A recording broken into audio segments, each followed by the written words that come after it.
నమస్తే, welcome to BRK health. అసలు యునాని వైద్యం అంటే ఏంటి, దానివల్ల కలిగే బెనిఫిట్స్ ఏంటి, అలాగే యునాని వైద్యం ఎక్కడ పుట్టింది, దానికి సంబంధించి మెడిసిన్ ఎలా స్టార్ట్ చేయాలి, దానివల్ల కలిగే బెనిఫిట్స్ ఏంటి, వీటన్నిటి గురించి డీటెయిల్గా మాట్లాడడానికి మనతో పాటు ఉన్నారు ప్రముఖ యునాని వైద్య నిపుణురాలు డాక్టర్ ఎస్జీవి సత్య గారు. వారిని అడిగి పరిచయం చేసుకుందాం, వారితో కంప్లీట్గా మాట్లాడదాం. నమస్కారం మేడం. నమస్తే మేడం. ఎలా ఉన్నారు? బాగున్నాను మేడం. యునాని మెడిసిన్ కదా. అవును, అంతే. అసలు యునాని మెడిసిన్ అంటే ఏంటి అసలు? మేడం, యునాని వైద్యం ఏదైతే ఉందో ఇది చాలా ప్రాచీనమైన వైద్యం. అంటే దాదాపుగా 7000 ఇయర్స్గా నడుస్తున్న వైద్యం ఇది. ఓకే. ఈ వైద్యం ఏంటంటే ముఖ్యంగా న్యాచురల్ ప్రొడక్ట్స్తో తయారవుతుంది అనమాట. అంటే అన్ని చెట్ల మూలికలు వీటితో ఉంటుంది.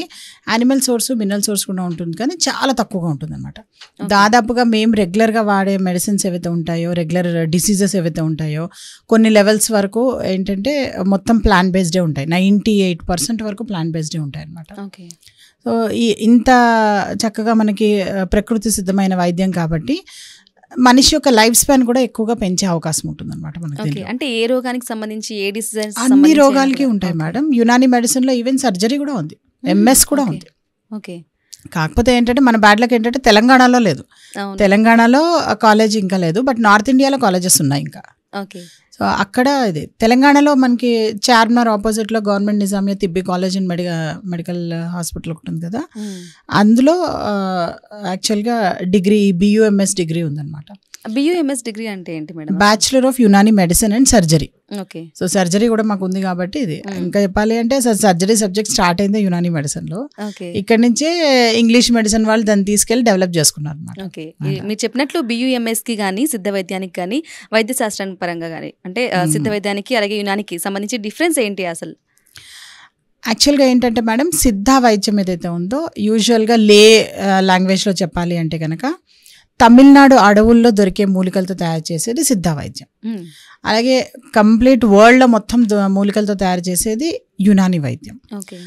ఇండియాలో దొరికే సింధు నాగరికతలో వెలిసిన ఒక వైద్యం పేరు ఆయుర్వేదం. అంటే ఇక్కడ ఇండియాలో ఇప్పుడంటే మనము ఇండియా పాకిస్తాన్ ఇవన్నీ డివైడ్ అయ్యాయి, కానీ అంతకుముందు సింధు నది యువతల, సింధు నది అవతల అని ఉండేది కదా. సో ఈ సింధు నది యువతల ఎంతైతే బ్లాండ్ పీస్ ఉందో అక్కడ వెలిసిన ఒక వైద్యం పేరు ఆయుర్వేదం. సో లాంగ్వేజ్లో చెప్పాలి అంటే ఇలా అనమాట. బట్ యాక్చువల్గా ప్రిన్సిపల్ వైజ్గా వెళ్తే కనుక మనకు యునాని వైద్యం యొక్క ప్రిన్సిపల్స్ కంప్లీట్లీ డిఫరెంట్ ఉంటాయి అనమాట. కరెక్ట్గా చెప్పాలి అంటే యునాని వైద్యం యొక్క ప్రిన్సిపల్స్, ఇంగ్లీష్ మెడిసిన్ యొక్క ప్రిన్సిపల్స్ రెండు ఒకటే. ఎందుకంటే మా దగ్గర నుంచి ప్రిన్సిపల్స్ ఒకటి, తర్వాత ఈ సర్జరీ అనే సబ్జెక్ట్ ఒకటి, రెండు తీసుకెళ్ళి ఇంగ్లీష్ మెడిసిన్ వాళ్ళు దాన్ని డెవలప్ చేసుకున్నారు అనమాట. అందుకే ఆలోపతి అంటారు చూసారా, యాక్చువల్గా ఆలోపతి అన్నది యునాని వైద్యం. ఆలోపతి అంటే ఇలాజ్ బిజ్ జిద్ అంటారు మా దగ్గర ఆ వర్డ్. అంటే బాడీకి అగెయిన్స్ట్గా, అంటే ఇప్పుడు బాడీకి ఎగ్జాంపుల్ చెప్తున్నాను, అంటే ఎగ్జాక్ట్లీ అదే అని కాదు. ఇప్పుడు కోల్డ్ టెంపర్మెంట్ ఉంటే మనం హీట్ ఇవి ఇచ్చి దానికి తగ్గించడము, హాట్ టెంపర్మెంట్ ఉంటే దానికి కోల్డ్ మెడిసిన్స్ ఇచ్చి తగ్గించడము, అంటే అగెయిన్స్ట్ ఇది వెళ్ళి చేస్తున్నాం కదా, దాన్ని ఆలోపతి అంటాము. సో అది ప్రిన్సిపల్ అన్నది యునాని మెడిసిన్. అది ఇచ్చింది ఎవరు అంటే హిప్పోక్రేట్స్ ది గ్రేట్, అంటే హకీమ్ బుఖ్రాజ్ సాహబ్ ఆయన అసలు పేరు. యూజువల్గా ఇక్కడ ఎట్లా ట్రెండ్ ఎలా నడుస్తుందంటే, ఇప్పుడు ఎట్లయితే రామ్ సేతుని ఆడమ్స్ బ్రిడ్జ్ అంటున్నారు చూస్తారా, అదే టైప్లో హకీమ్ బుఖ్రాజ్ సాహబ్ ఆయన అసలు పేరు. ఆయన హిప్పోక్రేట్స్ ది గ్రేట్ అని పేరు మార్చారు అనమాట వీళ్ళు. ఆయన ఫాదర్ ఆఫ్ యునాని మెడిసిన్. యాక్చువల్గా ఆయనే వీళ్ళు కూడా ఫాదర్ ఆఫ్ మెడిసిన్ అని చెప్పి ఇంగ్లీష్ మెడిసిన్ వాళ్ళు కూడా ఇది చేస్తారు కదా. సో ఫాదర్ ఒకరైనప్పుడు ప్రిన్సిపల్ కూడా ఒకటే కదా. సో అలా ప్రిన్సిపల్ని మా దగ్గర నుంచి తీసుకెళ్ళి వాళ్ళు డెవలప్ చేసుకున్నారు అనమాట ఇంగ్లీష్ మెడిసిన్ వాళ్ళు. మొత్తానికి ఏ మెడిసిన్ ఏదైనా కానీ at the end of the day మా టార్గెట్ ఒకటే, పేషెంట్కి ఏదైతే రోగాలు ఉన్నాయో అవి తగ్గించడం, అంతే కదా.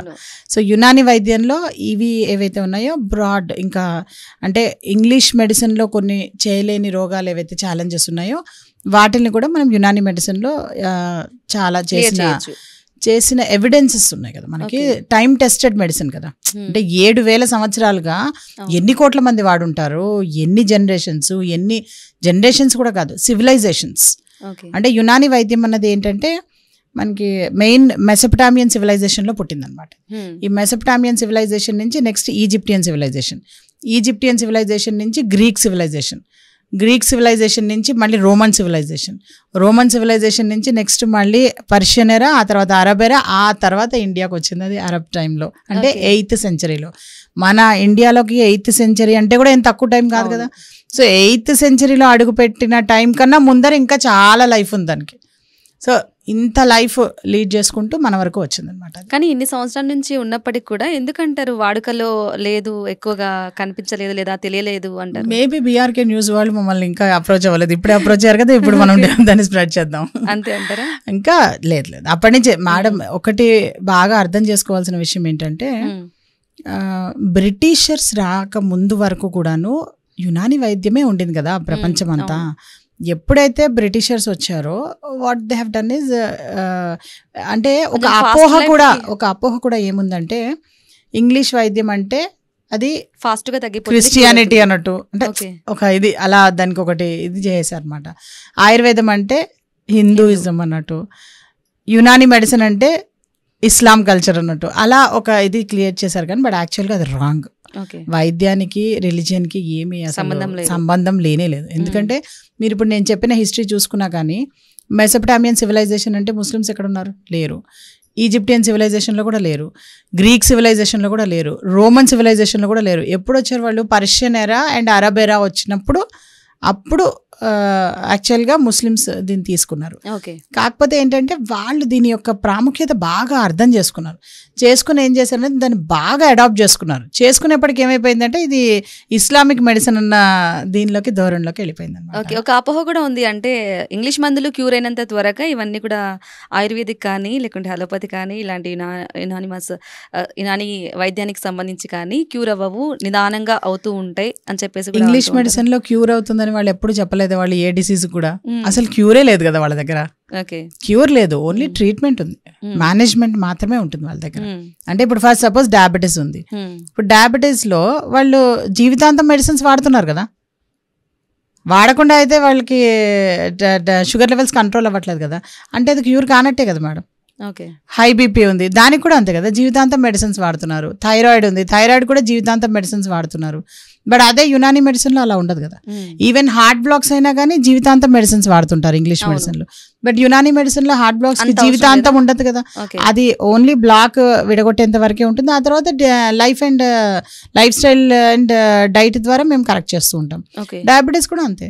యునానీలో ట్రీట్మెంట్ ఏ విధంగా ఉంటుంది ఓవరాల్ గా? యునానీలో ఏంటంటే ఓవరాల్ హెల్త్ అన్నది మాకు మోస్ట్ ఇంపార్టెంట్. అంటే ఇప్పుడు ఎలా అంటే ఇప్పుడు మనకి మోడర్న్ మెడిసిన్ లో తీసుకుంటే కనుక లంగ్స్ అంటే లంగ్సే చూస్తారు డాక్టర్, హార్ట్ అంటే హార్టే చూస్తారు, కిడ్నీస్ అంటే కిడ్నీసే చూస్తారు, లివర్ అంటే లివరే చూస్తారు. సో బట్ యాక్చువల్గా బాడీలో చూసుకుంటే కనుక లివర్ ఒక్కటి సర్వైవ్ కాలేదు అండ్ హార్ట్ ఒకటి సర్వైవ్ కాలేదు. ఇవి ఓవరాల్గా ఒక కోఆర్డినేషన్లో అన్ని ఆర్గన్స్ కలిపి పనిచేస్తూ ఉంటాయి అన్నమాట. సో అలా పనిచేస్తుంటాయి కాబట్టి ఓవరాల్ హెల్తే చూడాలి కదా. సో నేను ఓన్లీ హార్టే చూసుకుంటాను, మిగతా బాడీ ఏమైనా నాకు అనవసరం అంటే కుదరదు కదా. At the end of the day మనిషి ఆరోగ్యంగా ఉండడం ఇంపార్టెంట్ కదా. Okay madam. సో అలా సో ఇలాంటి యునాని వైద్యాన్ని అందరూ వాళ్ళ లైఫ్లో కనుక దాన్ని యాడ్ చేసుకుంటే కనుక వాళ్ళకి సైడ్ ఎఫెక్ట్స్ లేని వైద్యము, తర్వాత నో అడ్వర్స్ రియాక్షన్స్, ఇలా ఉండడం వల్ల మీకు లైఫ్ స్పాన్ పెరుగుతుంది. అండ్ మీరు ఇందాక అన్నారు చూసారా లేట్గా అవుతుంది అని, ఎక్కడైతే అసలు ట్రీట్మెంటే లేదో అక్కడ మా దగ్గర లేట్గా అయినా అది బెటర్ కదా. అంటే when there is no treatment at all. ఇప్పుడు ఫర్ ఎగ్జాంపుల్ బొల్లే తీసుకోండి, తెల్లమచ్చలకి మీకు ఎక్కడా కూడా ట్రీట్మెంట్ లేదు అని అంటుంటారు. బట్ ఐ హ్యావ్ డన్, నేనే కొన్ని వేలల్లో కేసెస్ చేశాను, నయం చేసిన కేసెస్, అవన్నీ మన వీడియోస్లో కూడా ఉన్నాయి. బిఫోర్ అండ్ ఆఫ్టర్ ట్రీట్మెంట్ ఉన్న వాళ్ళు, ఈవెన్ పేషెంట్ టెస్టిమోనియల్స్ కూడా ఉన్నాయి. సో అవి నేనని కాదు, ఈవెన్ గవర్నమెంట్ కూడా ఉంది కదా, గవర్నమెంట్ ఇన్స్టిట్యూషన్స్ చాలా ఉన్నాయి కదా. యునాని మెడిసిన్ నాతో స్టార్ట్ అవ్వలేదు, నాతో ఎండ్ అవ్వబోదు. I'm just a drop in an ocean అంతే. సో అలా యునాని మెడిసిన్ అన్నది సాగా స్టార్ట్ అయింది, ఇలా కంటిన్యూ అవుతుంది. Okay madam, thank you.